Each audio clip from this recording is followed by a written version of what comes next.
Well, as brick and mortar retail stores look for ways to rebuild their business and boost sales, pop-up shops have become the go-to for shoppers and small business owners. Today, pop-up retail is a $50 billion industry, and entrepreneurs in Charlotte are taking advantage of the growing trend. Carolina Impact's Tanisha Johnson introduces us to some of these small business owners.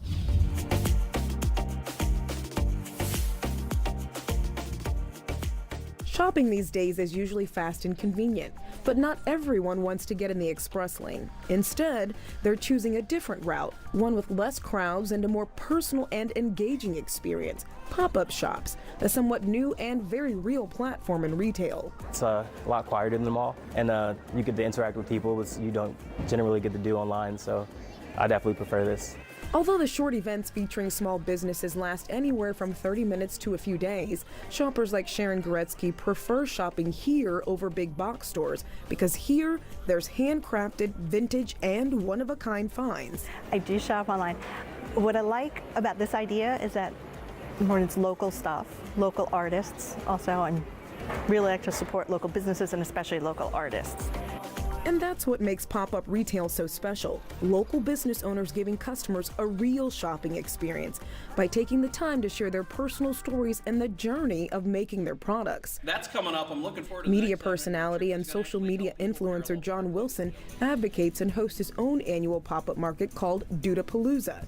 He curates products geared towards men. I think it's just that attraction to that treasure hunt of just finding something that you had no idea existed. He says it's been a great way to identify and help up-and-coming small businesses. I like to have people that have no social media presence. I like to have people that they don't know anybody and they're completely green, and I always put them next to somebody who's been here for every single one, because this guy is excited to have somebody who's never done it before, and this person's going to learn from that person.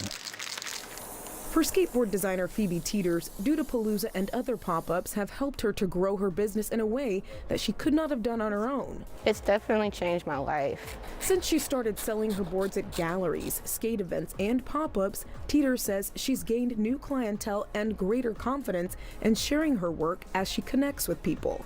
Making myself accessible, which makes me a little bit more relatable, so people have more interest in what I'm doing. While she's hoping to turn this part-time venture into a full-time one, she has others to look up to, like John Freeman of Johnny Fly, who specializes in eyewear and particularly in sunglasses. Freeman started making sunglasses after suffering from migraines. His goal? To make them more durable and less expensive, using wood and other materials.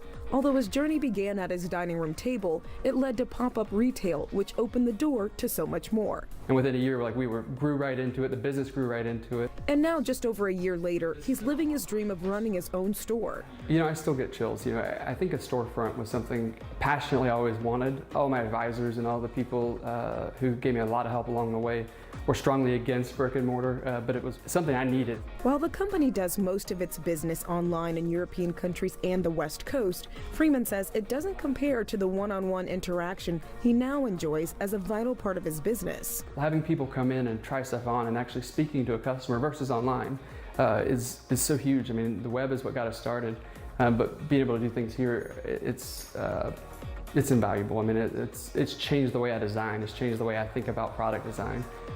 It's also shown him that his increase in online sales is a result of the store and pop-up shops. While it's taken some years for pop-ups to really catch on in Charlotte, marketing data shows pop-up retail is here to stay. If it were what it was today, I don't know that we'd have ever opened a store, because the pop-up market's really just exploded throughout Charlotte and in many other cities, and we travel and do other cities. But now that he has a storefront, Freeman gets to enjoy the benefits of both avenues of retail. Among the leaders in supporting pop-up retail is Charlotte Center City Partners. There's really a booming market for pop-up retail. This is money that is staying in Charlotte. It's staying with Charlotteans, with their families. They're reinvesting that money into our local economy. While pop-up shops are temporary events, they're generating profit margins for small business owners, and the impact is immediate. And no doubt, business advocates are hoping for more pop-up shop success stories. This is where innovation and creativity come face to face with customers in a sustainable pathway.